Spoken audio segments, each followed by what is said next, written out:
Hey everyone, Steven here from Adolescence with another video. Thank you so much for tuning into my channel. Today I'm going to be sharing with you my top 10 favorite designer fragrances for the fall of 2013.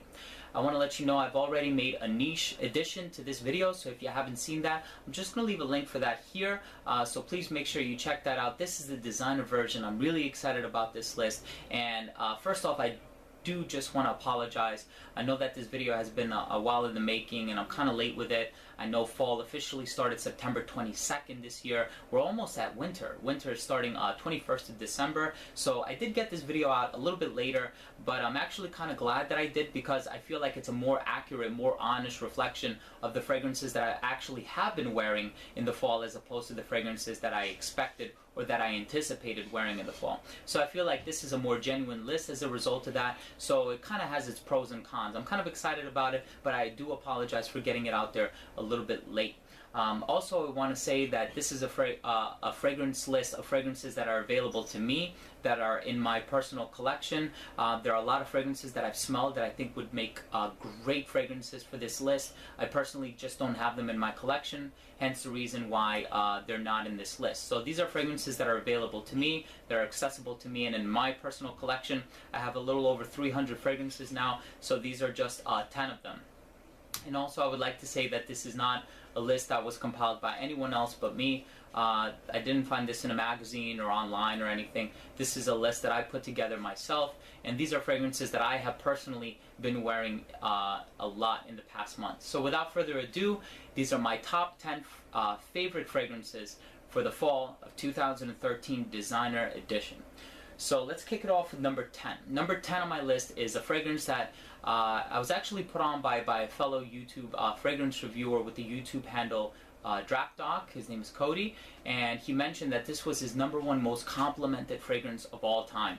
And as soon as I heard that, I knew I had to check it out. Unfortunately, this is a fragrance that has been reformulated. The original formulation, which is the fragrance that made my list, is of the darker juice, and I have not smelled the most recent formulation, but I definitely enjoy the one that I have, and this one is from the house of, and it's called Reserve. So this fragrance, what I get is, in the opening you get a lemony feel. The lemon starts to dry down very quickly, and then you're left with this spicy amber. I bet there are a bunch of other resins in there. What I get primarily is just like a spicy amber, really nice fragrance, probably some woods in the background, even though they're not formally listed as notes. Great fragrance, really classy, and I definitely do get a lot of compliments from it. So number 10 on my list from the House of Express, it's called Reserve. Number 9 on my list is a fragrance that I like to wear in the interim. And what I mean by that is I like to wear in the in-between seasons. I think that this fragrance could work equally as well in the spring. I just don't wear it in the dead of heat or in the dead of winter. This is a fragrance from the house of Van Cleef & Arpels, and it's called Midnight in Paris. Just a beautiful, beautiful presentation. Really nice bottle. This is a composition by Olivier Polge, excuse me, Olivier Polge. It gets compared a lot to an Annick Minardo composition from the House of Bulgari called Black. They're both leather-based fragrances. I feel like the Annick Minardo composition is a little bit more avant-garde. That leather smells a little bit more like burning rubber, whereas this is very balmy, very smooth, very non-animalic. There's a pinch of almond in the background, which gives it this nice depth and character to the composition, and there's this prominent tonka bean sweetness, which gives it this balmy, not powdery, but nutty vibe. I initially thought that there was iris used as a note in this fragrance. It's actually the tonka bean, and I think there's also benzoin and vanilla. Really nice fragrance, gives it that sweetness, very appropriate for the fall. So number 9 on my list, Midnight in Paris by Van Cleef & Arpels. Number 8 on my list is a fragrance that I like to pull out every fall. I think I've had it now for about 3 or 4 years. A really nice fragrance, definitely satisfies the sweet tooth in you. So if you have a sweet tooth, this is a fragrance that I love wearing. So number 8 on my list from the house of Lolita Lempicka. This is called Eau Masculine.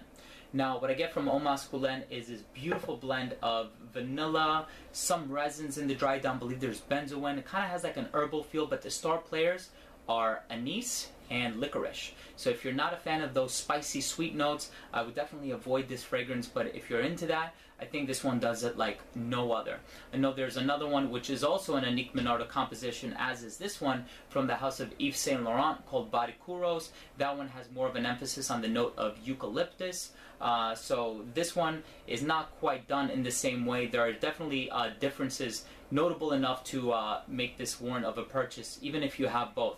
But this is the one that made my list. I do have the Eau de Minuit version as well, with a little bit of oud in it. I think that that one might make my winter list, but definitely for the fall, excellent fragrance, Au Masculin by Lolita Olympica, one of my favorites.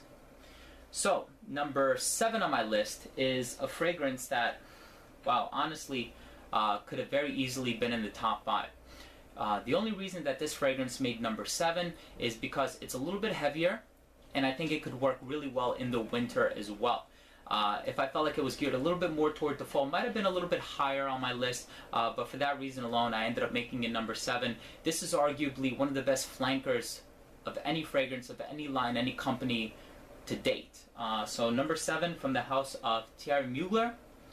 This is called Angel Men Pure Havane. Now, what I get from Angel Men Pure Havane, I actually like this a little bit more than Pure Malt. What I get from Angel Men Pure Havane is this really nice honey tobacco. It does come across smelling like this moist pipe tobacco even. Definitely gets sweet in the dry down. A little bit of patchouli. Has that classic Angel Men DNA. Jacques Couclier is the perfumer behind this one. But it doesn't have that tar note. So it's a lot more wearable. I think a lot more versatile than the original Amen. But I think it's still on the daring side. So if you're into tobacco, it almost kind of has like this cherry feel in the opening. I know cherry is not formally listed as a note, but you almost get that dried fruit vibe in the same way, I think, as Pure Malt. So definitely worth checking out. Number 7 on my list, Angel Men Pure Havane by Thierry Mugler. Number 6 on my list is a fragrance that I think is very classy. This one is almost like a Swiss Army knife. It could be worn casually, it could be worn formally. It gives off a mature vibe, not a dated vibe. The only thing about this fragrance, as many other people in the community have said, is that it does kind of suffer from the performance.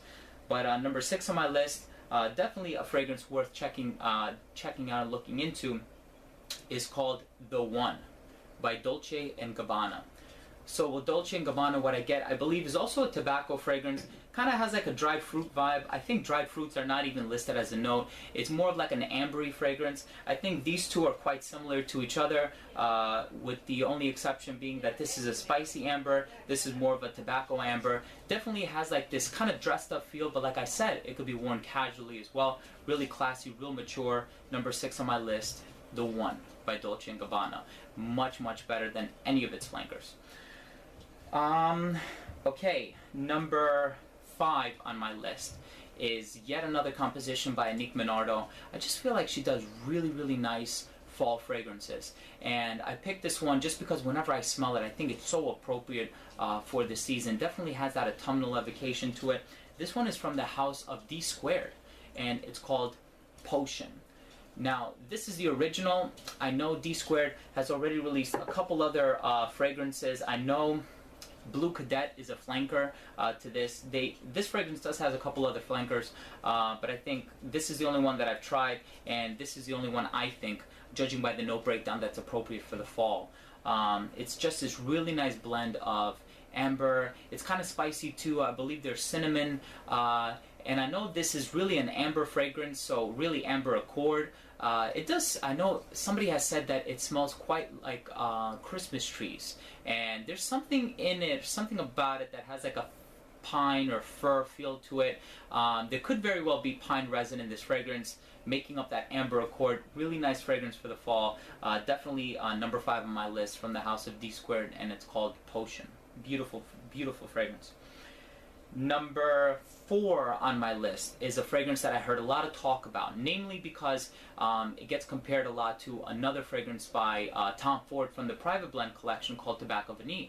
So when I heard that it smelled similar to that, I had owned Tobacco Vanille, so I really wanted to check it out and validate those claims, see if that was necessarily true. So I walked into L'Occitane, which is the brand by which this fragrance is made, and when I smelled it, I definitely saw the resemblance, and I think that this is an excellent bang for your buck. Really nice fragrance. If you're a fan of Tom Ford's Tobacco Vanille, you really like that spicy vanilla, this fragrance is worth checking out. So again, by L'Occitane. This fragrance is called Eau de Beau. So what you get, like I said, is a spicy vanilla. You also get the cypress in there. It kind of has like a green, earthy feel, but it's not too green. It never overshadows the vanilla. You get other spices in there. Could be cinnamon in there, but really nice fragrance. Definitely worth checking out. I believe also tonka bean. Very sweet fragrance, really appropriate for the fall. So number 4 on my list, Eau de Beau by L'Occitane. So now we're getting into the top 3. Number 3 on my list, same thing with this fragrance, arguably one of the best flankers of any fragrance of all time. You already know what it is. I'm not gonna hesitate.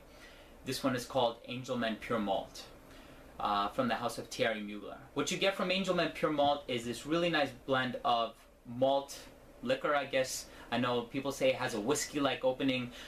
There's nothing about this fragrance I think that smells particularly boozy, maybe just a little bit, but you do get that malt, almost fermented vibe in the opening, and then it dries down to these dried fruits. Very sweet, get like a vanillic touch. Again, Jacques Couklier is the perfumer for both of these. It does have that original Amen DNA as well as that patchouli that doesn't come across smelling inoffensive or anything like that. So both of these are very wearable. I do think that Pure Havana is a little bit more on the potent side, hence the reason why I made it a little bit further down on my list as opposed to Angelman Pure Malt, but excellent fragrance. Number 3 on my list, Pure Malt from the house of Thierry Mugler. Number 2 on my list is a fragrance that I really didn't want to put on this list, just because I didn't want to be cliche. And I know that this is a fragrance that has been dubbed as fall in a bottle, Christmas tree in a bottle. You've heard it all. And like I said, I wanted to be honest, and I have been wearing it a lot in the fall, and I realized that it's just a great fragrance. It really does have that autumnal evocation, and there's no way that you can get through fall without wearing this fragrance, I think. And I've been wearing it for the past couple of years, so now I have those fixed memories attached to it. And you already know what it is, from the house of Burberry. This one is called London.